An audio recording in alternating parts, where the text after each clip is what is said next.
So, Jen. Yes, Coop? I'm really hoping we can make this an annual thing. What is that? You and I sitting down. Yes. To discuss a book. I would love that. Because I think I really enjoyed when we did that last year for My Life on the Swingset, and so I was really excited that you were excited, which always gets me excited, about sitting down and talking about the new book. Yes, well, I was so tickled to sit and chat about your literary debut, and everyone can't stop reading it, can't stop loving it, people carrying it around Desire, all of the things. So I'm just thrilled that we were at Desire again, and I was carrying another book that I was reading of yours. And I did on the beach, and I would love to make it an annual thing. Well, I'm working to make that happen. Woohoo! So we should introduce ourselves. I'm Cooper Beckett, and with me I have... Hey everybody, it's Ginger. And tonight we're going to have a light episode, and we're going to talk about my new novel, A Life Less Monogamous, which is about swinging, which is awesome. And then at the end of the episode, I'm going to give our listeners a treat with the demo of the audiobook, and that's me and the lovely Kat Stark recording narration for this upcoming audiobook. So I'm very excited about that. Ooh, that's going to be fun. Yeah. Well, I immediately felt that I would be inadequate to narrate the female point of view sections of the novel. Sure, that makes sense. So having Kat and having her even her Canadianisms are just delightful. You'll notice she pronounced Mario. Yes. It's lovely. I adore it. And when she was concerned about it, I said, well, Jennifer can be Canadian. We don't have to say it. No, we don't. It can just be implied. It can Absolutely. be read. Absolutely. Little Easter egg, we can go back and make a wiki page for it after the fact and sculpt a whole entire history of Jennifer. I'm kind of already doing that in my mind. So speaking of, I'd love to hear your from Cooper Beckett's lips, okay, the genesis of Less Monogamous. Well, so way back in the beginning of my non-monogamous lifestyle... Genesis, in the beginning. In the beginning, I really, really wanted to put forth some sort of creative effort about swinging, because it had changed my life and outlook on life and perception of the world so fundamentally that I felt I needed to talk about it somehow. And I didn't know what that somehow would be. And back then, I'd done some independent film work with some friends, and so I thought, well, why not write a screenplay? And this is pre-Life on the Swingset, and one of the first titles for this screenplay was The Swingset. Mm-hmm. So and this was, again, the height of hubris, which is something that you see recurring in all of the projects of Cooper S. Beckett, where I, at 6 months into the lifestyle, felt that my knowledge of it was such that I could put it to paper and hopefully put it to screen. And I wrote about what I knew. I wrote about newbie swingers, meeting experienced swingers, and looking at the lifestyle through the lens of newbies steadily getting drawn in, and getting drawn in over their head, which happens to a lot of newbie swingers. Oh, sure. And I really wanted to show how difficult swinging can be, but also have it be a positive experience. And I think that is one of the things that is carried through the most to the novel version, is they go through some pretty dark stuff.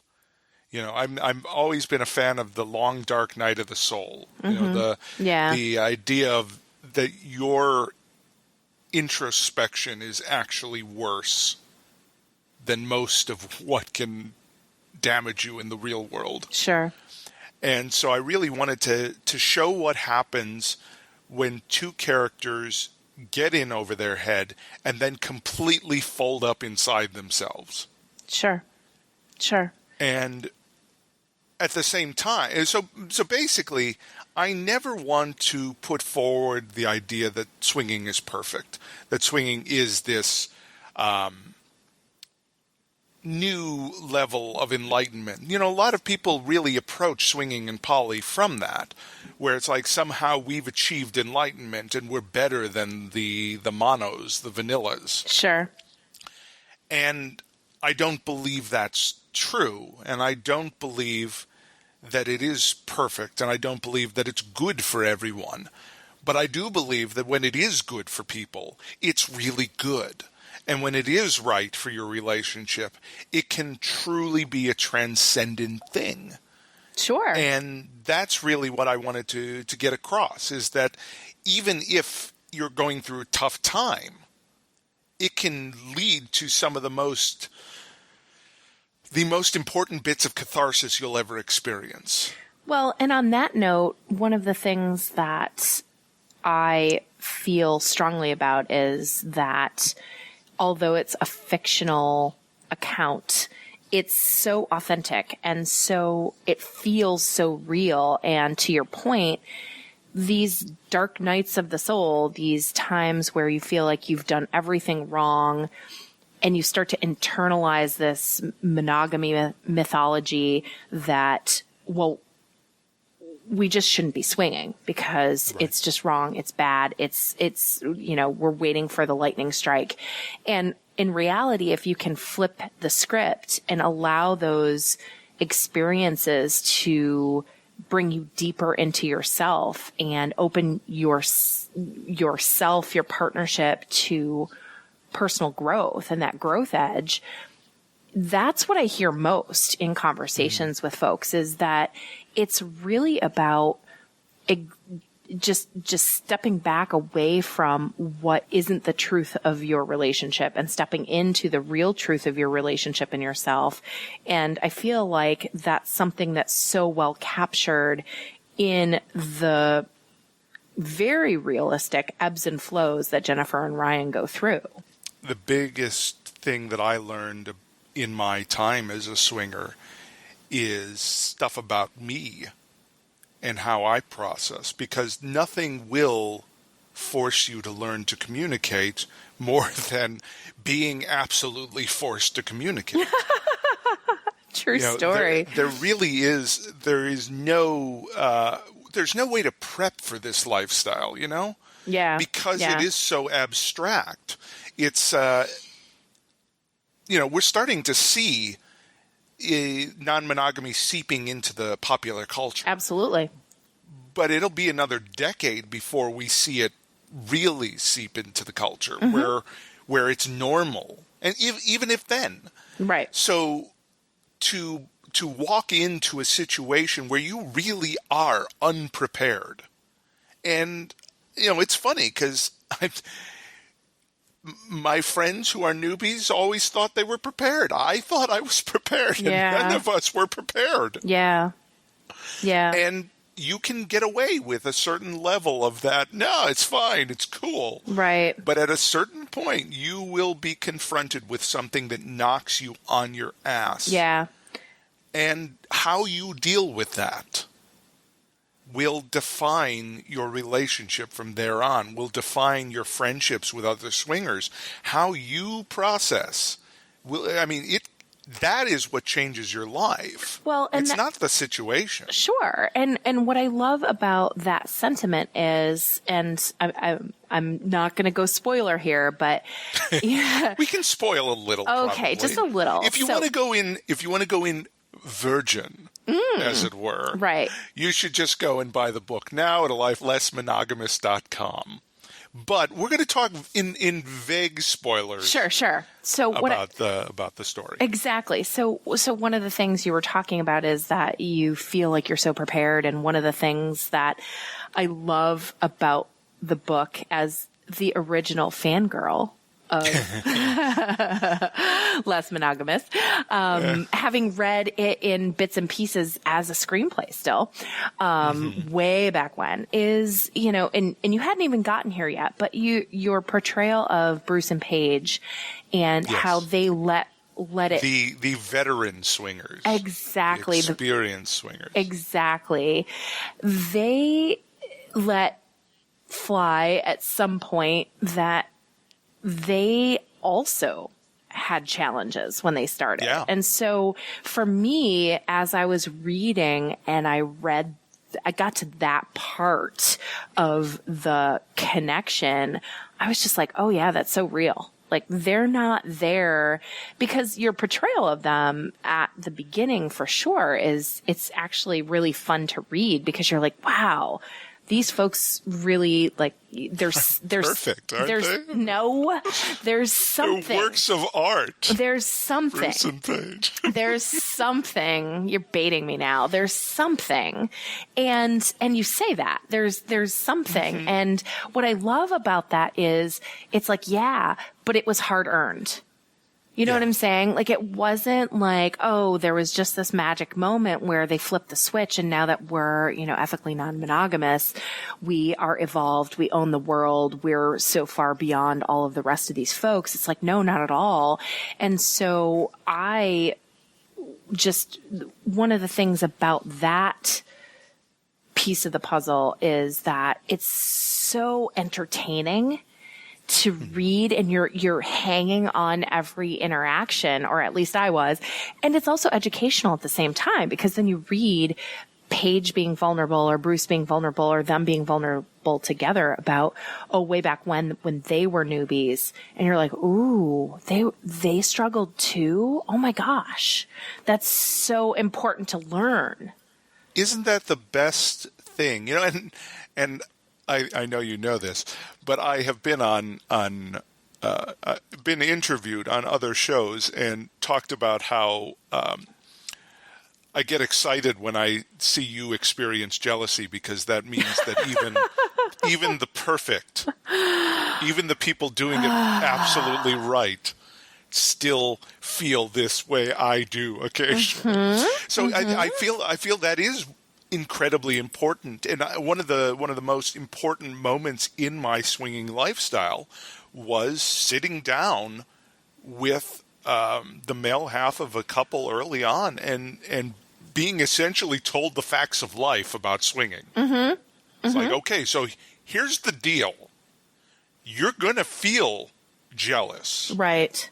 You may not today, you may not tomorrow, but you're going to feel it. You're going to make that stupid mistake and fuck someone you're not supposed to, that you were asked not to. It's just going to happen. Right. So, and that's the value. You need to recognize that you're going to do it. And if you're going to do it, your partner's probably going to do it. Sure. And so you sort of need to pre-forgive that. Right. You need to, and there is nothing more valuable than hearing from someone who you sort of look up to that they have screwed it up. and it's humanizing, because the problem with looking up to somebody is you sort of minimize the flaws and maximize the quality. Sure. And I made a very conscious effort to show Bruce and Paige as this force of nature at the beginning, that while they just know what they're doing. They walked out of the church they got married in and knew how to swing. Sure. And the reason I set it up that way is so when we peel back the layers and see who they really are, when they are people, not caricatures. Sure. That's when we really get the value of it. Sure. Sure. And I felt that. I mean, that's one of the things, and this may feel like a left turn here, but I don't know if you've had left turn. Yeah. Gotcha moment. I don't know that you've had a chance, and maybe you have, to examine this, but one of the things, the facets of the book that ring so true for me is Jennifer rediscovering or acknowledging her bisexuality in that way. And, again, not with spoilers, because that is too much. There's some hot girl on girl action in the book. There is. Yes. I may have read that once or 10, 12, 15, 18 times. I don't know. But that makes me happy. But point being, it again is not a straight line from point A to point B. It's your portrayal of that journey for her and all of the barriers to acceptance within herself, again, felt so real that a number of times I'm like, whoa, this is a novel. Like, I need to take a step back and know I'm supposed to be enjoying myself, because there are times where it's like, it gets squirmy for me. It gets squirmy in a lot of places. And I'm curious, like, from your perspective, what's that like, hearing that it's just, it's always the truth is stranger than fiction. I think in this case, the fiction is so incredibly accurate that you're going to have some squirmy moments, whether you're a newbie or someone who's just examining the lifestyle as an option, or somebody who's been doing it for over a decade. I'll tell curious. You, I was really worried about writing Jennifer. Yeah. And this isn't a first-person novel, but it does go into their point of view pretty significantly. And we jump between Ryan's point of view and Jennifer's point of view. And, in a screenplay, I don't have to do that. I just have to be able to present the external. I have to be able to present what she does and what she says. Yep. But to have to present what she thinks was really interesting, and I was really nervous about it, because I wanted it to be so authentic, and I wanted it to not be the male fantasy of what the female half of the swinger couple looks like. Right. And I've always felt that I'm pretty good at synthesizing what people tell me and about how they feel and what they do, and recognizing the greater truths within. It's why I feel like, even though I'd only been swinging for 6 months at that point, I wrote a pretty good screenplay, a pretty solid representation of swinging. And even though I'd only been swinging a year at the point when I started the Life on the Swingset website, I feel I was pretty close. I mean, I learned a shitload afterwards, but I feel like I was close enough at the beginning to recognize the truths within. And so Jennifer is not based on anyone in particular in this incarnation. Her screenplay version definitely was. But what I was able to do then was take what I'd been told, the journey stories I'd been told by, maybe, I don't know, hundreds of people at this point. Right. And really look for the overarching truth within. I know so many, as much as men struggle with their bisexuality, I know that so many women struggle not only with their bisexuality, but with the expectation of bisexuality in swinging. Right. And then, what does bisexuality mean? Almost every bisexual woman I know has difficulty approaching other women and asking for what they want. Almost every one. Yeah. And, Allison Moon, you remember when Allison Moon was on our podcast? Totally. And she said, yeah, that's pretty much bisexual women. Right. So right. I wanted to really attack that fear of not doing it right, and the the overwhelming sense of, I don't know how to do this. Right. And then I had a wonderful team, you included, of women who were reading it as I went, in the tradition of Dickens. Right. Reading it chapbook style, Right. via delivered email chapters on an almost daily basis. Yes. And I believe the biggest cause of alarm from the women was when I had Jennifer waxing her pubic hair the day of a party. Right. And everyone's like, no, you don't do that. And so I debated making that a thing that Jennifer didn't know. Right. But instead thought, maybe, she probably is smarter than me about this. Jennifer knows that. Right. So we're just going to rearrange that a little bit. But I'm so aside glad you from did. Aside from that, it was just little tweaks here and there. But I think the little tweaks are those moments of pure truth that maybe, from an outsider perspective, because obviously I am an outsider to the female swinging experience. From an outsider perspective, I could get very close to the truth. And then these little bits of just a degree shift here and there make all the difference in the world. Yeah, yeah. And so without my amazing team of early readers, it would not be nearly as good a book as it is, I think, right now. Well, and the book is amazing. And what I would give you credit for is the fact that you know what you don't know. And in that case, though, I will say that even in the initial versions, you wrote from the women's perspective in the sense that this wasn't about Ryan's titillation. This wasn't about Bruce, doing this smarmy heh sort of thing. It was very much like, respectful men giving the women space and a real authentic picture of a connection between two women. And so, that was there from the start. So I want you to give yourself credit for that because that... Okay, I'll give myself a little. Okay. Because that gets lost in our world of barsexual women. It's just, and I don't shame the bisexual or the barsexual women as a bisexual woman. That's fine. Be barsexual, rock on, have a good time. Yet at the same time, there is often a deeper connection manifesting that gets cheapened by the male gaze. And you did not do that even in the initial versions of the book. So, well, that's specifically why I let them go off on their own.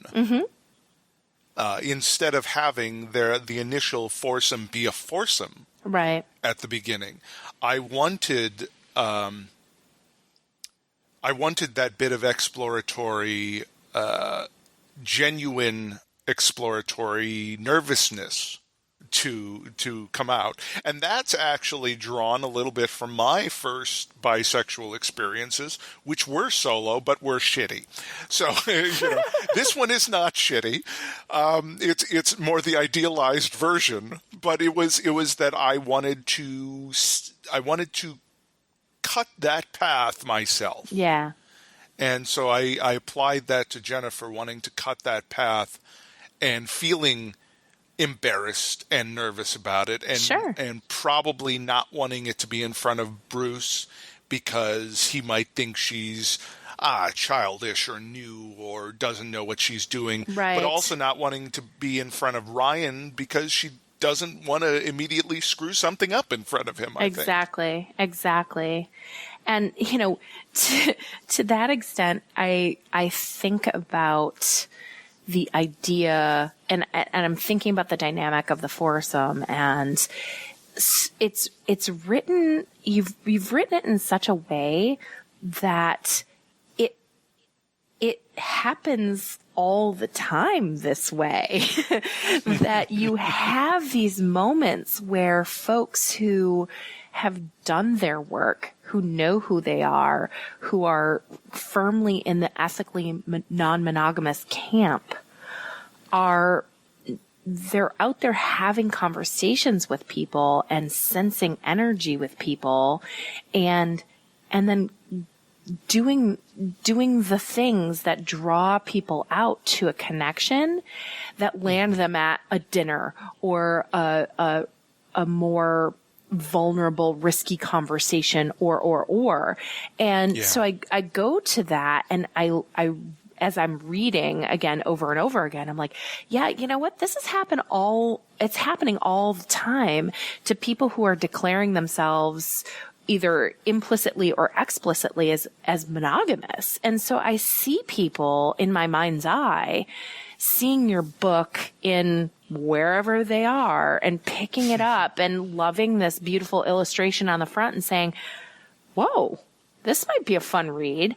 And then reading it and going, ooh, wow, maybe I missed some cues somewhere with those sexy people down the street, or maybe I need to be more open to my desires of playing with the opportunities that might be out there. And so I just look at it from the perspective of crossover appeal in the sense that, just because you're monogamous doesn't mean you don't want to read about non-monogamy and how fun. In fact, you might want to read more about exactly. That's how I did it when I was monogamous. Is that right? How so? The reason I listened to Dan Savage and Sex is Fun was to have the vicarious thrill of the much more fun everyone else seemed to be having than me. I used to read, Text from Last Night. Yeah. Oh, totally. Okay. I would read that and just marvel at the wild threesomes and sexual shenanigans going on and think, well, that'll never happen to me. Oh, the days of yore. The days of monogamy it was a sadder time. Or a more monotonous time, as we might say. Yeah, well, yes, indeed. Well, that's what happens, and when you follow the script, like the specific script, not the one everybody follows, because most people have premarital sex. Sure. And most people have multiple partners, just because most people do that. But if you are one of the people who somehow got to the end of your high school career without sex, then met someone early in college and went on the path to marriage, you probably have not had a lot of sex without that person. Right, sure. And so I firmly believe that monogamous people can be truly happy being monogamous. Oh, sure. But I don't believe that anyone ever has not had the thought of, man, what would it be like to experience this? What would it be like to experience that? And so I really wanted to open the book with a couple experiencing that and not talking about it, because most couples who experience that don't talk about it. Sure. So if you look at it that way, and you can have it as the vicarious thrill, but you can also have it as a conversation starter. I like to think that if a monogamous couple read this, or a monogamous person read this, and just left it on the nightstand of their partner, it's a conversation starter. And really, that's sometimes all it takes, because even if you don't become a swinger, which most people will not. Right? Yeah. You'll still open a line of dialogue that was not open before, and that is the most valuable thing that the vanilla contingent of the world, the monogamous contingent of the world, could learn from the non-monogamous. Right. Is just fucking talk about it. Right.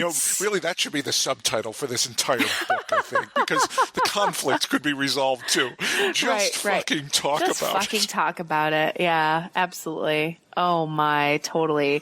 Well, and so with that said, I'm curious if we look at what newbies can get out of it. I certainly can speak to what the seasoned non-monogamous can get out of it. We're talking about the crossover appeal in the sense of, leaving it on the nightstand, just fucking talk about it, all of those things. I'm curious from just a simple entertainment perspective, what was the most fun to write? Oh, man.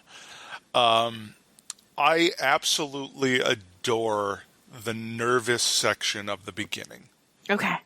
The first third of it is nervous newbies. Just, can we do this? Should we do this? And before that, do you think they're coming on to us? Right. I think they might be coming on to us. And I loved that I love moments like that of uncertainty because when you're monogamous, when you're vanilla and you're presented with somebody who's being a little bit more, I don't want to say aggressive, but aggressively open. How about aggressively open? Then it gives you that little giddy thrill of, man, I think they like me. Yeah. I think they thought I was hot. And I find that so interesting and fascinating. And the original screenplay version of this, that was pretty much the first half hour of what would have been the movie, was this conversation that the vanilla couple has with the swingers, and nobody knows what each other is actually asking, right, or actually looking for, right. And I don't think any of the foursome even knows what they're probing for. No, sure. Bruce and Paige aren't necessarily looking to pick up the newbie vanilla couple. No, certainly not. But when you've been swinging, Jen, when you've been swinging for a while, yes, aren't you always sort of trolling for newbies? Or for that little door crack, like, well, so, I gotta that tell would you, be interesting. Yeah, I got to tell you, with that said, if we're going to do the full call out, and I probably get some flack for this, but, it's kind of like you're in the rescue boat and you're trolling for anybody who's drowning. Hello! So it's not really anybody for out there. Exactly. Yes. It's not for your benefit, although it may end up benefiting. Absolutely. But all told, you just want to help the newbies. You just want to help them out. You just want to help the vanillas, right? Yeah. Right. And if it benefits you, all the better. All the better. All the better. All the better. Absolutely. Yeah. I mean, that's, if I may be so bold, like that's one of the lines in the book that I just makes my mouth water with just awesome anticipation. And, but it's I'm Paige and she's gorgeous. Because what do you do with that in the real world? What do you do with that?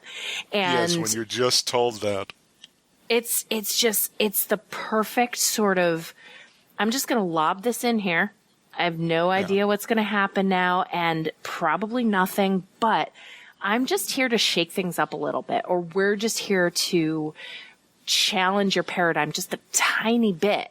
If even by only acting a little bit differently than the rest of the dinner party. And so that's what I love about it is it's subtle, it's nuanced, it's subversive, and it's very, expected but unexpected in the sense that obviously you're writing or you're reading a novel. It's pretty descriptive on the front cover, which I love. Yet at the same time, you're caught off balance, or even I was caught off balance regularly with the true emotion of what I know I've experienced over the last 10 years, and recognizing that no one has those answers, that it really is about moving through the experience. And as you said before, just fucking talk about it. Like, let's be real with one another, whether we're coupled or, partnered with lots of partners or meeting new people, that the true purity, transparency, authenticity, really, it shows you the opportunities for exploration out there that are real. And as you mentioned earlier in our conversation, this is something that we've watched over the last 6 years with Swingset, and even before, really trend in a way that people are working their way into a more explicit relationship design.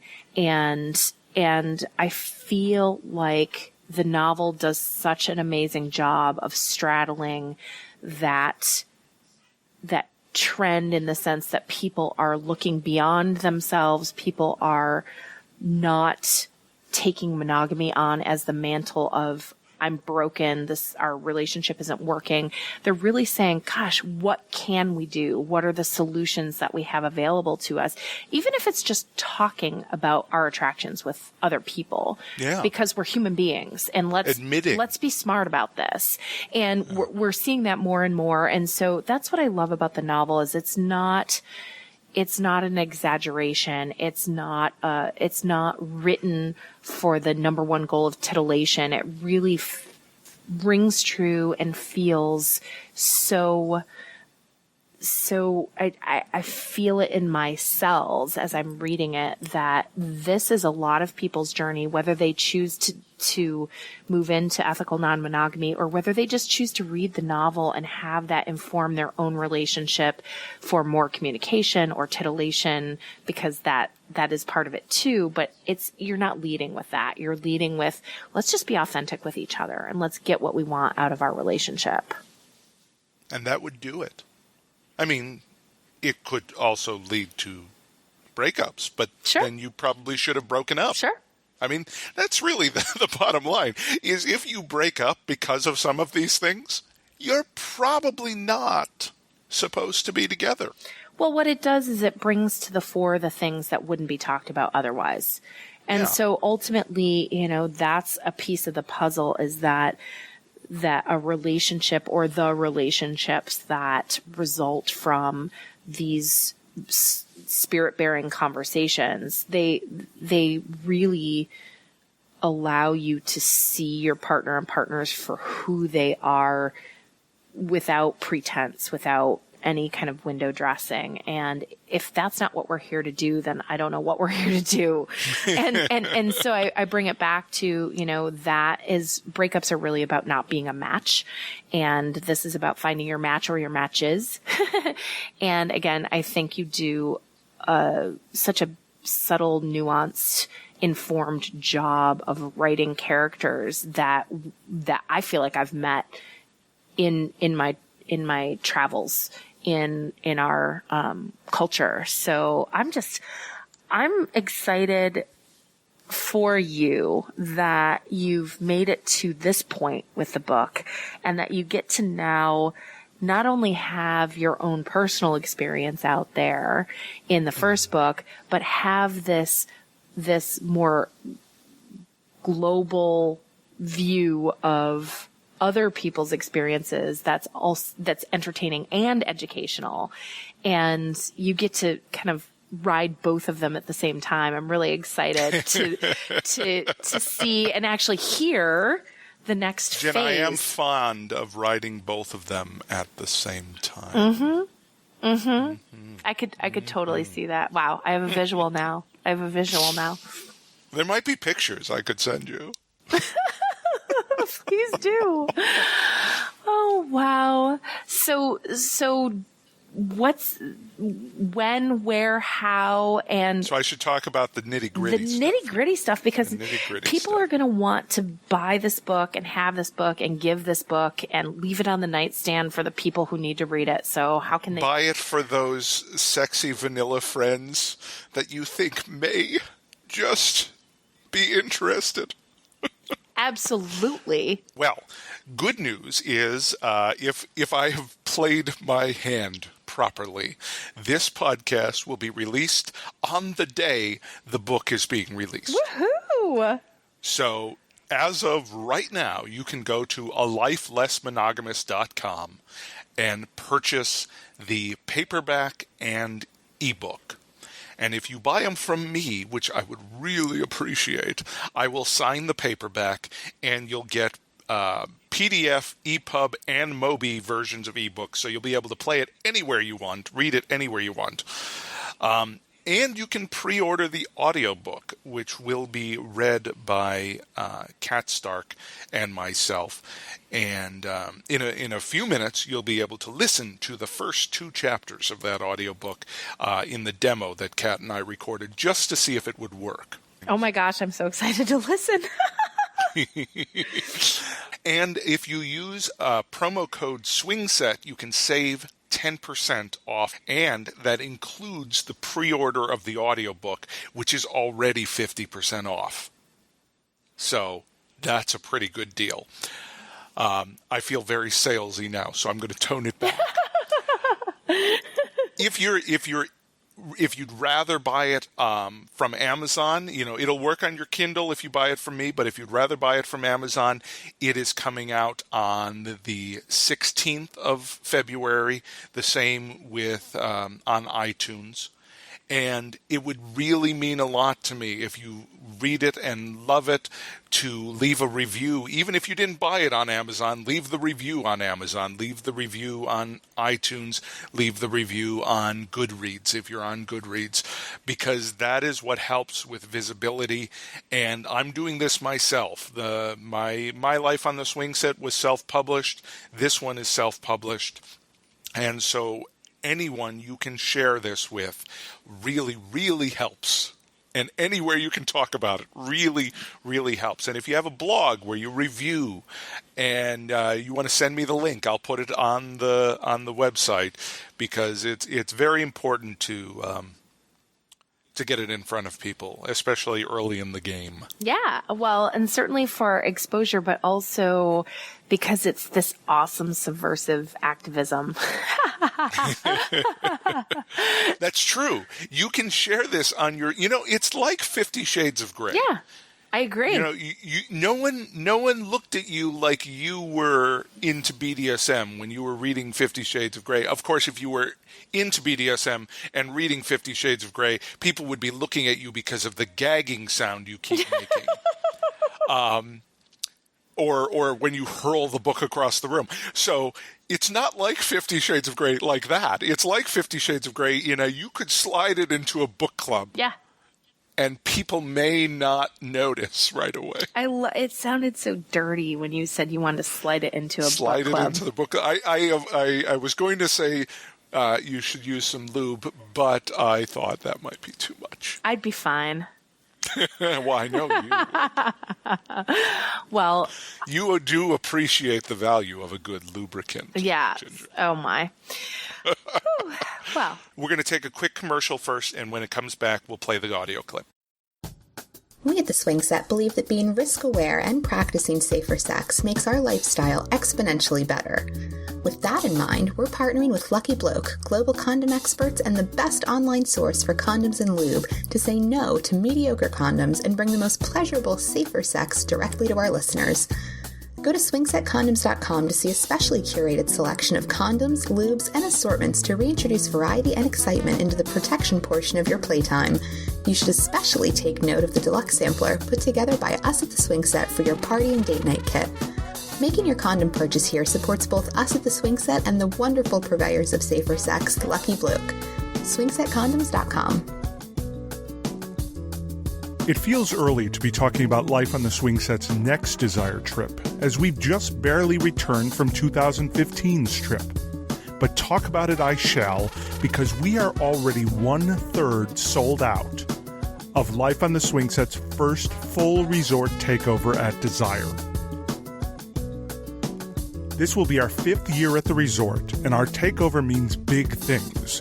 We will be fully in charge of themes and parties, be running the events, and be providing a geeky, sexy, kinky time with sex toy, pegging, flogging demos, orgies, play parties, and more. All in the sexy, open, and fluid environment you've come to expect from the Swingset. Swinger, poly, nudist, curious? Just want to hang out with awesome open people? The Swingset Takes Desire 2016 is the place to do it. For more information and to put down a deposit, go to ssdesire.com. Again, we are already 1/3 sold out. So put down your deposit today. ssdesire.com. When it comes to online dating, we here at the Swingset believe that Cassidy is the best one out there. It looks great, it's intuitive and easy to use, and it's simply full of potential sexy friends. Still the fastest growing online swinger dating site in the world, Cassidy has been our go-to site for the last 3 years. If you sign up using our link at lifeontheswingset.com/KASIDIE, you'll get some free time to explore the site, and you can decide for yourself if Cassidy is the site for you. Hope to see you there at Cassidy.com. So should we play the audio clip? Let's definitely do that. Yes. Okay. A Life Less Monogamous by Cooper S. Beckett. Chapter 1. Ryan found himself captivated by the small crack in the ceiling, even as he knew he should be having sex with his wife. He stared at it, focused on it. 2.5 weeks since their last sexual encounter. That gap of time was a new record for them, at least when period, family, or occasional business trips didn't factor into things. He couldn't attribute the waning urge to age, either. As much as he felt old, past his prime, he knew he couldn't classify himself as older with a straight face. While 32 may once have been middle-aged, these days it still qualified as quite young. It meant figuring things out. Still unsettled. Still unsettled indeed. Even if he could consider himself old, the fault didn't lie there. Things had always been like this. He and Jennifer had never been one of those couples that couldn't keep their hands off each other. Not even in the beginning when they'd first started dating. Young when they got together, only 18 and 19, with Ryan older by just a few months. They'd been good kids. They'd waited a couple of months before the first fumblings, first blips of fluid, first trembling fingers down pants, perhaps stymied by the fear of pregnancy instilled in them from overzealous sex ed classes. Jennifer had never seen a penis before she unzipped his jeans in the basement of her parents' house one warm summer night. She told him of her one and only prior sexual experience, which had taken place in total darkness with an excess of clothing. Her wide eyes and open mouth betrayed fear when she unsheathed Ryan. He knew his penis measured just on the happy side of average, so it couldn't have been fear of size. Instead, he read her surprise as dislike and didn't talk about it, beginning to wear that pattern of non-communication into their relationship, setting back their progress around the proverbial bases by another 4 weeks. Ryan had learned through hand jobs from his previous girlfriend how to keep things from exploding on contact, and managed a respectable, though unremarkable, 9-minute showing before the end of their first time. The tenor of their sexual encounters was set that day, respectable, though unremarkable, ever since. We don't want to be one of those couples, Ryan's mind insisted, trying to rouse himself from wondering how he had not noticed the crack before. Perhaps he rarely laid on his back, looking straight up. Only this position when cuddling with Jennifer, when cuddling before... Well, before what? What were they doing here? Roughly 15 minutes before laying her head on Ryan's chest while he stared at the ceiling, Jennifer had looked over at Ryan from the opposite side of their sectional couch. They didn't sit so far apart because they disliked being close. It was just for the simple convenience of each having an end table to themselves. She'd held the March issue of Cosmo, far out of date, and vastly more insipid than the last issue she'd read almost a decade ago. The magazine had traveled home with her from Dr. Petrillo's office, because she thought that, just maybe, one of the How to Please Your Man articles might be helpful. But helpful certainly didn't describe Dr. Petrillo. The magazine's newest suggestion perplexed Jennifer, suggesting that while on a hike with her man, she find a small, flat stone and conceal it, so that later it might be pressed up against his anus. Her eyebrow cocked with skepticism, her hazel eyes narrowed. What on earth would Ryan do if she suddenly pressed a rock against his asshole? Flip out, surely, and not because of sexual prudishness, but because the whole idea was such an out-of-left-field thing to do, strange, unusual. Though if it might help? No. She put down the Cosmo. "Ryan," she said, more of an outward breath than an actual vocalization. "Again, girl, louder this time." "Hey, Ryan?" He looked away from his game of Super Mario 3D World and offered, with a smile. For a moment, the childlike innocence of the man she had married overwhelmed her, and all at once, she felt a distinct discomfort about sexually ravishing him. Not that she had the energy to ravish anyway, nor the inclination, really. Hell, they'd both be happy with a little missionary and then call it a night. It's been too long. We're becoming one of those couples, she thought, biting her lip hard enough to surprise a yelp out of her. Ryan hit pause and blinked at her. "I was just wondering if you wanted to go upstairs." "Oh," he said. "Yeah. Hold on. I'll get to a save point." He did, and they went. But after undressing across the room from one another and climbing under their 600 thread count Egyptian cotton sheets, Jennifer rested her head on Ryan's chest, and there they lay, naked, ready, willing, able, not having sex. With her head high on his chest, every breath he took blew a small lock of her chestnut hair aloft, where it drifted for a moment, then settled back down. Ryan's eyes fell to the top of Jennifer's head, then back to the ceiling where the crack watched them, wondering, he was certain, why the two of them didn't have more frequent sex. He didn't have an answer for that, though, when Dr. Petrillo had asked him alone, with Jennifer waiting in the vestibule for her turn to have one-on-one time. Ryan did admit to a wish she'd initiate more. Petrillo found that noteworthy, jotting a rare note onto his pad in a gesture that made Ryan feel a tiny bit validated. Petrillo never shared his own thoughts, just made that occasional small note and a request to tell me more about that. Aside from the silly mantra worksheet he'd given them, Ryan had begun to think these sessions a superficial waste of $125 an hour. Petrillo had never even asked about his sex drive. Once Ryan's youthful race to the top of Sex Hill had reached its zenith a decade and change before, his drive to climb the hill had become smaller every time, he knew. It wasn't for lack of interest, it was just sometimes easier to rub one out himself in front of the computer at 3 a.m. than wake Jennifer, she of early work meetings. Also easier, certainly, than trying to coax an orgasm out of his wife. Ryan frowned. Was that the crux? The orgasm thing?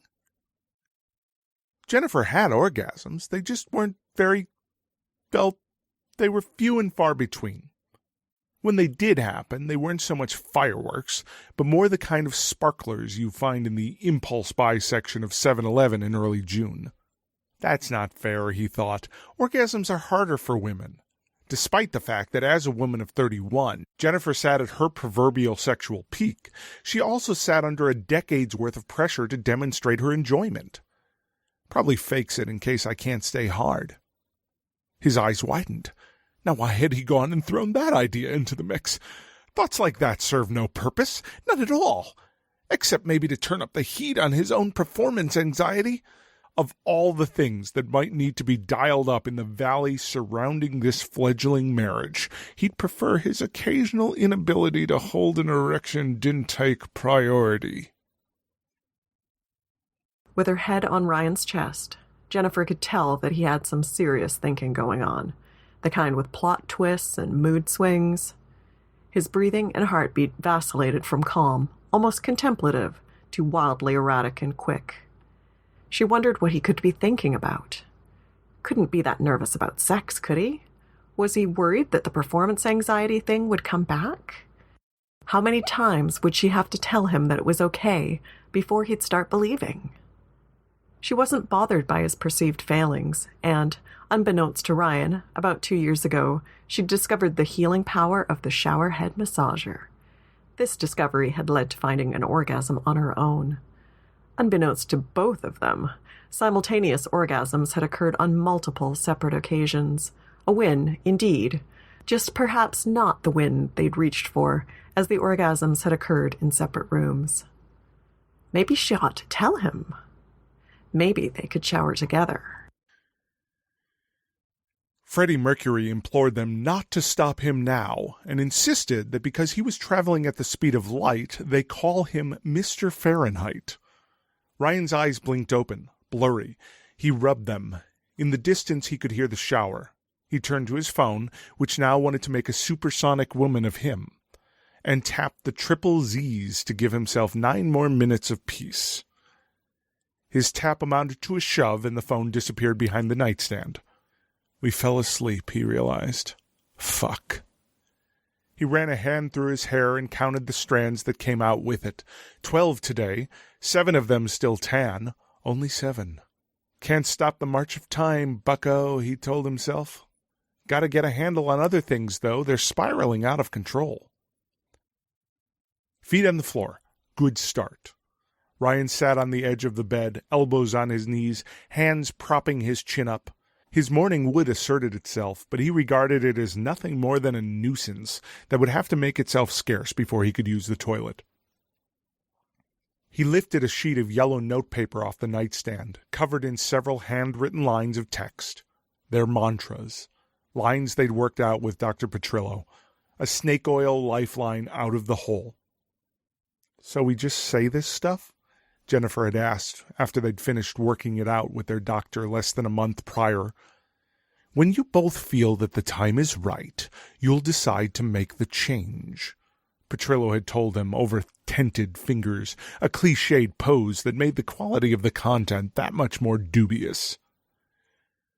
Jennifer had dismissed the mantras out of hand on the way home from the office. The paper had sat, folded in the same spot on his nightstand for the ensuing weeks. Ryan didn't hold much hope either, but something had to change. The shower stopped and Jennifer emerged. He watched her preen in the mirror. "Today is the day we change our lives," Ryan read. Jennifer poked her head out of the bathroom, electric toothbrush in her mouth, eyes wide, perplexed, a look on her face that silently asked, "Really?" "When we leave this bedroom today, nothing will ever be the same." He looked up again from the paper and shrugged. Jennifer spat. "We're moving forward," he said. "Getting older, certainly," she added. "I know it's silly, Ryan." "We fell asleep last night instead of having the sex we both claimed to want." He threw his hands up and waved the paper at her. "I'm willing to give it a try. Are you?" Her comically smug expression, accented by lips covered in toothpaste foam, hung and grew serious. She nodded. "Then today is the day we change our lives," he asserted. "Nothing will ever be the same." She waved her hand in a circular motion. "Etc." Ryan smiled at his wife, seeing the vaguest glimmer of hope in the smile she returned. "We change because we choose to do so. We change because we're no longer content to be just okay." She sat on the bed next to him. The fresh, crisp scent of her shampoo wafted into his nostrils. He'd always thought her the most beautiful woman, never once doubting his love for her. His commitment, though, there's that doubt. "For someone who doesn't hold much stock, you sure seem to know the text," he poked at her. Jennifer stuck her lower lip out and cocked her jaw. In a flash of naked flesh, she grabbed the paper. "You don't?" He knew the words, too. That night in Petrillo's office had been a mild form of catharsis, the kind of night where you realize all the things you want to say and what you want to change, but can't quite make it happen. He'd read the mantras over and over on the ride home as Jennifer drove in silence. Because just okay is no way to live. It's not acceptable anymore. Because it's not what we want from our lives, right? Jennifer nodded, sincerity in her eyes, but also a tinge of desperation. He knew that desperation well because it had crept up on him too. From the outside looking in, their marriage looked fine, healthy, at least no more at risk than anybody else's. They rarely fought, certainly not in public. They were nice to each other, affectionate, all outward appearances normal. Internally, though, when the chips were down, they'd both felt an upsetting certainty. This is how friends feel toward each other, not lovers, not husband and wife. This is how roommates feel. Roommates that occasionally get around to sex when the urges reach critical mass. "We can do this," said Ryan, though it sounded more like a question than a statement. "We can do this." Jennifer sounded even less sure of herself, but they held eye contact a moment before she changed the subject.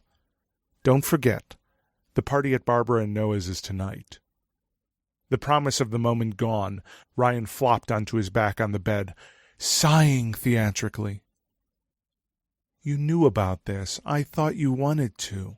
"It's been a long week," he griped. "I know," she said, moving her hands to her hips, a comical stance of nude defiance. "Do we really need to go?" Jennifer threw her hands up in the air. "I don't know, Ryan. Isn't this the day we, live?" Ryan scowled. Chapter 2. "We'll stay an hour, maybe 2, said Ryan, fishing a grocery bag stuffed with chips and dip out of the back seat. "I don't know, hun." Jennifer slung her purse over her shoulder and held a hand out for one of the bags, but Ryan shook his head. "It seems like we're always the first ones to head out at. We work. They know that. They all work too." She held her hands out again, this time with more insistence. He relented and slung one of the grocery bags around her right wrist. They both took a deep breath and turned towards Barbara and Noah Watkins's house, set far enough back on the lot to allow its upper-middle-class mini McMansion status to play its intimidation game with those who weren't able to park in the driveway. Jennifer began to stride across the lawn, but Ryan didn't follow. After a moment, she looked back at her husband, standing in the moonlight, 2 jewel grocery bags at his side, shoulders slumped, hair falling in his face a bit, and there, for a fleeting second, she felt the stirring that has been so long slumbering, that bit of warmth, the tingle. Let's just skip this party and go home and fuck. Stop this making love pressure and just go fuck, for Christ's sakes. But the words didn't leave her lips. Instead, she half smiled at Ryan, and he half smiled back. "Are you driving us home tonight?" she asked him as he joined her on the front porch. "Do you want a drink?" "I don't know." Ryan's phone appeared, and he swiped through his calendar. "I need to be downtown by noon tomorrow." Maybe we just shouldn't drink. But oh, after the tingles, she felt that a drink might be essential. Yeah. Ryan rang the doorbell. "Just let me know when you're ready to bolt. They'll understand." "I hate doing that." Jennifer sighed heavily. "Do I look okay?" Ryan nodded. "You've got something..." She pulled a fuzz off his lapel. "Got it." The door swung open, revealing Barbara Watkins in all her hostessing glory. Tall and slender, clinging to the last scraps of her 30s, Barbara looked every inch the sort of woman who drove an impeccably clean white SUV, sunglasses on, black hair pulled into a ponytail. Her cocktail dress, midnight blue, was far showier than it needed to be, of course, but what should one do with money but spend it? "I'm so glad you guys could make it. Wouldn't be a Christmas party without the Lamberts. But what about that other thing you had?" "Got canceled," said Jennifer, dismissing their excuse. She breezed into the house. "Great. Well, not great, but you know what I mean." Ryan's smile appeared genuine when he told her that they were glad they could be there. Jennifer marveled at his ability to do that. He was always able to seem at home, even when uncomfortable. Able to seem happy, even when... "I'll take the food." Jennifer snapped out of her momentary melancholy and realized what was missing. "Do you have the wine, honey?" "Crap. It's in the trunk. I'll get it." Ryan relished the momentary opportunity to vanish from the foyer and walk all on his own, back across the massive front lawn. Moments alone weren't infrequent, but he hesitated to take them, lest it be thought he didn't want to spend time with Jennifer. Rarely did he find himself able to stroll. Tonight he strolled, because Jennifer was with her friend, and while she might be thinking about how long his trek back for the wine was taking, she'd be at least partially distracted by some discussion of Christmas shopping or the Watkins children. Surely something more interesting than Ryan Lambert. "What's the plan?" The question drifted to Ryan's ears from a few feet distant, where a handsome man walked toward the house with his companion. Dark hair, very roguish, mid-40s. He had a woman of spectacular grace on his arm. Ryan had always felt that Barbara and Noah Watkins, while lovely people, were posers of class. Never quite sure how to do it right. But this couple, strolling up the walkway instead of cutting across the grass like a cad, exuded worldly class, and Ryan couldn't take his eyes off them. He closed the trunk and hung back so he could observe, staying a moment behind in step. The woman tightened her grip on the man's arm and rested her head on his shoulder, bunching her wavy cascade of strawberry blonde hair against him. "I don't think we need a plan, darling." Her voice was deep, velvety, like Kathleen Turner in her prime. "Gotcha," said the man. "All vanilla tonight, right?" The woman smiled, devilish and bitter lip. "Unless someone surprises us, yeah." The man laughed. She swatted him. "Remember, I work with her, so I will be on my absolute best behavior." She laughed hard at that. "Yeah, I know what that's like." Re-entering the foyer, Ryan stood behind the man and woman as they removed their coats. Barbara returned with Jennifer. "Oh," said Barbara, a strange cautiousness in her words. "I didn't realize you knew each other." It was only then that the classy man and woman turned and noticed him. Ryan Lambert lifted his hand in a weak wave. "I was just behind them." "Were you?" the woman asked, making eye contact with him, as though she was asking a much more important question. "I was getting the—" Ryan lost his train of thought in the woman's crystal blue eyes before his own fell just enough to begin to appreciate the expanse of bare skin below her neck, plunging line downward into spectacular— "Wine?" He looked back up. Jennifer waved at him. Ryan swallowed hard. "And now here it is, and here you are, and I'm Bruce Shepard." Bruce Shepard extended his hand, exuding the sort of confidence Ryan had only ever seen in men to be cautious of, salesfolk, convention speakers. But somehow, as he took Bruce's warm hand to shake, he didn't feel the same concern. While holding Ryan's hand in his, Bruce made eye contact and smiled, dipping his head into a short nod, then relaxing his grip. "Ryan Lambert," Ryan announced, and pointed with the bottle toward Jennifer, who took it from him. "My wife is—" "Jennifer," she said, and gave them a wave Ryan felt must have been eerily similar to the one he'd provided moments before. "Hi." The woman turned back to Ryan. "I'm Paige, and she's gorgeous." Jennifer blinked, then coughed back a laugh. "And lo! In my foyer came shepherds, keeping watch over my flock by night." Noah Watkins appeared, a touch wider than he'd been before Thanksgiving, neat scotch in one hand, the other open for a high handshake that always became a half hug and a clap on the back. He delivered one of these to both Bruce and Ryan. The women each received a kiss on the cheek, then Noah suggested that the four of them join the festivities.